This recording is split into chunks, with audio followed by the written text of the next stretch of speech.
happen any moment now. We expected a jury to hand down its decision in Jeffrey Basil's murder trial.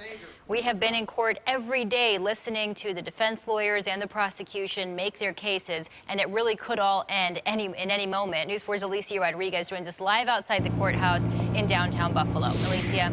Good afternoon, Teresa. In all, the jury has now been deliberating for about 5.5 hours. They started yesterday afternoon and then resumed again at 9:30 this morning. Now, the biggest issue the jury seems to be having is determining intent, which really is the center of this case. Molly's Pub manager Jeff Basil admitted he pushed National Guardsman Bill Sager down a flight of stairs at the bar, but he says he didn't intend to kill him.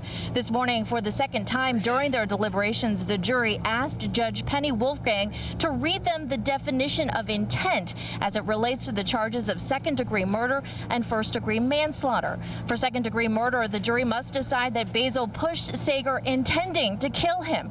For first-degree manslaughter, Basil must have intended to seriously harm him. During closing arguments, the prosecution tried to convince the jury that Basil acted knowing what would happen to Sager. The defense argued Basil acted impulsively and never meant to kill or even seriously hurt Sager. There is no proof in your wildest imagination that Mr. Basil wanted Mr. Sager dead, or, as you hear the definition, seriously physically injured. Counsel can stand up here all day long and say this was not intentional, but there's no proof that it wasn't. The proof is all that it was intentional.